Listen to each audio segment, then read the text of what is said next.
Pas de salon de l'auto au Ezel cette année, mais cela n'arrêtera pas BMW, car dans le Dream Car & Bike Showroom ici à Bornem, vous pouvez venir voir toutes les nouveautés de la marque jusqu'à fin février, cela sur rendez-vous dans le respect des règles sanitaires. Allez nous, on vous emmène faire un tour.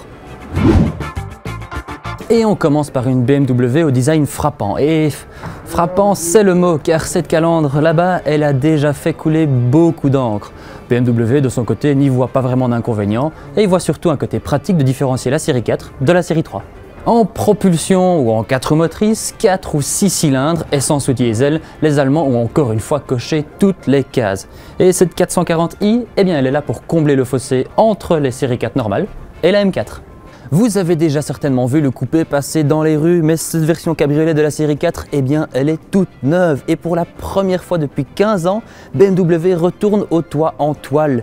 C'est une bonne chose, car aujourd'hui, c'est aussi bien isolé qu'un toit en acier et c'est surtout beaucoup plus léger. Et pour nous, si vous nous le demandiez, c'est quand même bien plus joli. L'Europe veut moins d'émissions et BMW l'a bien compris, car la nouvelle série 3 hybride rechargeable est disponible en plusieurs versions.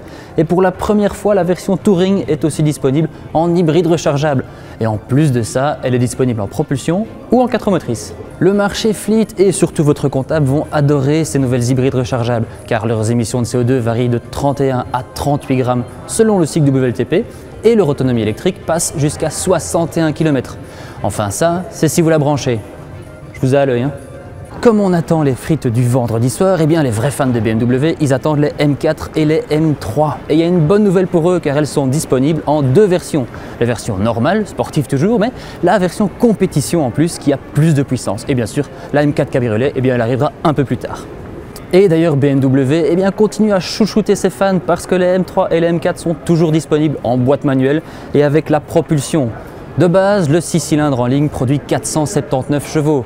Mais sur la compétition, il produit un peu plus et il est aussi associé à une boîte automatique à 8 rapports et un peu plus tard, la transmission intégrale X-Drive. Et d'ailleurs, les M3 et les M4 ne sont pas les seules nouveautés sportives de chez BMW, car la série 1 a aussi droit à une petite version sportive. Et en plus, pour l'occasion, BMW ressort une vieille dénomination du placard. Voici la nouvelle 128 Ti. Eh bien, cette nouvelle 128 Ti, elle vient en fait combler le trou qui existe entre la 120i et la M135i. Alors au niveau du châssis, les réglages sont plus ou moins repris en partie de la M135i et sous le capot, il y a 265 chevaux. Alors on ne peut pas dire qu'elle manque de puissance, hein.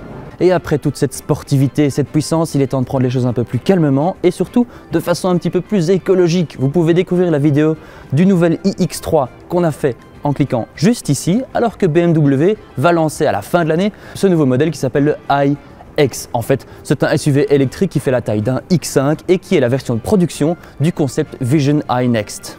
Avec ces deux moteurs électriques, il bénéficie de plus de 500 chevaux et en plus sa batterie fait plus de 100 kW, ce qui lui offre une autonomie de plus de 600 km.